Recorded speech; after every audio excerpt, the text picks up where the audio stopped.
Salam sehat sobat sekalian. Selamat jumpa kembali di kanal YouTube Hack Your Body with Technology, disingkat HYBWT. Pembahasan lanjutan tentang fisika yang dipakai untuk kesehatan merupakan seri kedua untuk kita menjadi sehat tanpa obat. Bahan paparan ini dibuat oleh praktisi kesehatan. Saya sendiri adalah praktisi IT dan internet sejak tahun 82. Tahapan perkembangan kedokteran timur sebetulnya kita melakukan berhitung mundur. Karena Shinsei di Tiongkok sudah mengembangkan ilmu kedokterannya dari 2000 sampai 5000 tahun yang lalu. Hanya saja mereka belum memakai teori-teori baku dari dunia modern dan semuanya hanya berbasis pada pengamatan alam dan gaya hidup pada saat itu. Makanya agak sulit bagi kedokteran barat untuk memahami dunia kedokteran timur yang penuh dengan filosofi.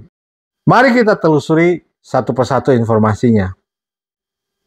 Awal penelusuran kedokteran timur dimulai dari Socrates, yaitu filsuf dari Athena yang dianggap sebagai pendiri filsafat barat dan salah satu filsuf moral pertama dari tradisi pemikiran etis. Socrates adalah seorang tokoh misterius karena beliau tidak menulis teks sendiri, tapi hanya mencatat dialog-dialog secara tertulis. Di mana pada saat itu Socrates dan lawan bicaranya memeriksa subjek dalam gaya tanya jawab dan semua ini memunculkan satu genre yang disebut sastra dialog Socrates. Vitalisme adalah keyakinan yang dimulai dari premis bahwa organisme hidup pada dasarnya berbeda dari entitas tidak hidup. Karena mereka mengandung beberapa elemen non-fisik atau diatur oleh prinsip yang berbeda dari benda mati. Vitalisme secara eksplisit menggunakan prinsip vital, elemen, dan sering disebut sebagai percikan vital atau energi yang oleh sebagian orang disamakan sebagai jiwa. Fisika kuantum adalah cabang fisika yang membahas hal-hal setingkat lebih kecil dari atom. Banyak fenomena yang terjadi pada tingkat sangat kecil ini dan sangat tidak intuitif, tidak masuk akal. Bahkan pemahaman yang dimiliki oleh ilmuwan-ilmuwan terpandai sekalipun nggak masuk terhadap pemikiran mereka.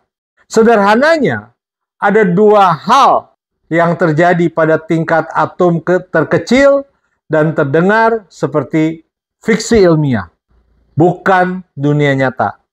Eksperimen telah berulang kali membuktikan bahwa semua hal ini benar-benar terjadi. Salah satunya adalah teori banyak dunia yang menyatakan bahwa mungkin ada alam semesta yang berjalan paralel berbeda dengan hasil yang sekarang kita alami. Energi yang dipadatkan adalah energi yang dapat diubah dari satu bentuk ke bentuk lainnya. Dan energi ini dapat diangkut melalui energi potensial, energi kinetik, ataupun radiasi elektromagnetik, cahaya, atau listrik. Energi yang dipadatkan inilah yang merupakan pembeda dengan teori fisika Newton atau fisika klasik.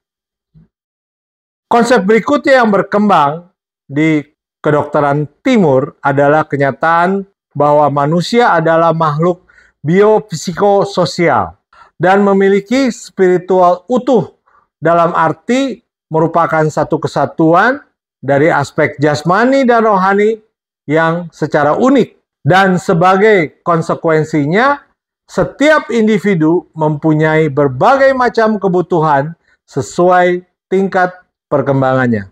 Manusia merupakan sistem terbuka yang senantiasa berinteraksi secara tetap dengan lingkungan eksternalnya, serta menyeimbangkan keadaan internalnya.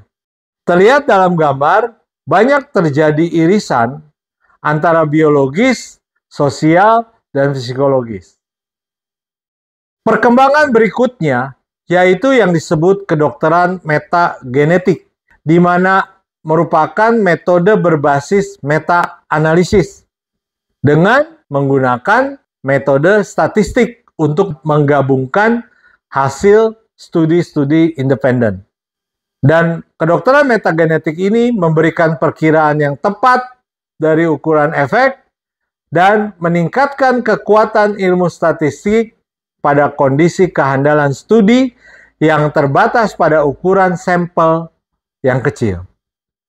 Teori kecocokan antara Barat dan Timur inilah yang membuktikan dan mempopulerkan penyembuhan kedokteran Timur dari daratan Tiongkok, yang sementara ini dikenal sebagai tusuk jarum atau akupuntur, pijat, atau acupressure.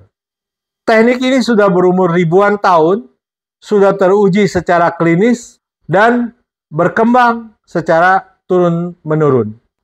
Konsep akupuntur didasarkan atas keseimbangan energi secara holistik, bahwa tubuh manusia memiliki mekanisme penyembuhan secara energial. Tubuh dikatakan sehat bila energinya berada dalam keseimbangan. Sebaliknya, dikatakan sakit jika tidak seimbang di dalam sistem energinya.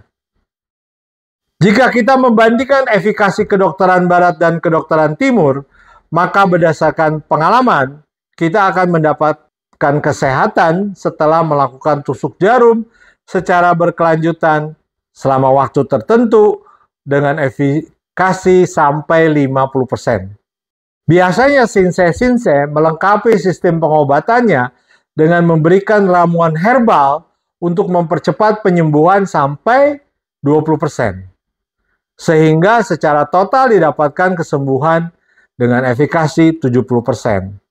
Proses penyembuhan lanjutan dapat dilakukan dengan olahraga gaya Tiongkok yang biasa disebut sebagai Qigong, dan bagi yang sudah berusia lanjut dapat mengikuti gerakan yang diberi nama Sepase dan diciptakan tahun 82 di Shanghai, Tiongkok oleh Li Hongxin, seorang Shinsei sekaligus Master Qigong. Demikian bahasan episode terakhir dari fisika kuantum dikaitkan dengan tahapan perkembangan kedokteran Timur yang diawali oleh penyembuhan tradisional Tiongkok kuno dan seterusnya dikembangkan sampai saat ini. Terima kasih atas perhatiannya. Salam sehat tanpa obat.